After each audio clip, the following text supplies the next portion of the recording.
Begin this hour with breaking news out of the Middle East, where Iran has launched drone strikes and attacks towards Israel. More than 200 drones launched earlier today, according to the Israeli Defense Forces.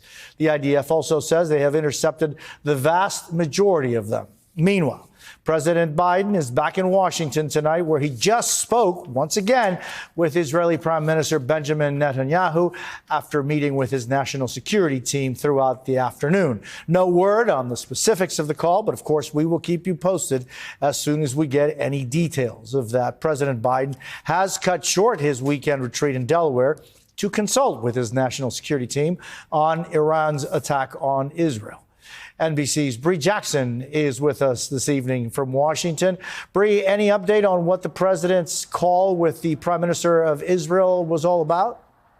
Good evening, Jose. So we're still waiting for a word from the White House to give us more details about what happened during that call. But we do know that the president did speak with Israeli Prime Minister Netanyahu by phone this evening. Now, that phone call followed that high stakes meeting that the president had with his national security team inside the White House Situation Room. We're told that meeting lasted roughly 2 hours. The president posted a photo of it on social media, and you could see that Secretary of Defense Lloyd Austin, as well as Secretary of State Antony Blinken, were among those there in the room during that meeting. Vice President Harris is traveling, so she attended via video. Now, the president is stressing his commitment to Israel's security against threats is ironclad. He's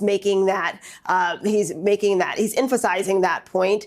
However, a senior defense official says there are concerns among top U.S. officials that Israel could respond too quickly to Iran's attacks without thinking through the potential fallout.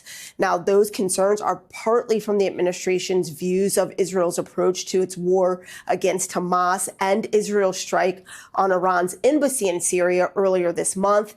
That attack is what sparked this retaliatory strike that we're seeing happening here. Now, Iran's attack began with more than 100 drones headed toward Israel, followed by those missile strikes. The U.S. military intends to shoot down the Iranian drones. We're told they have already shot some down, but their focus is on any missiles that come into range of U.S. assets and in Iraq and Syria, as well as at sea. Now, we continue to get updates from the White House. A couple of key things we're looking for coming out of the White House is what the response will be moving forward. We're still waiting for more information about that phone call between President Biden and Israeli Prime Minister Netanyahu. But the key here is how will the U.S. respond to this moving forward?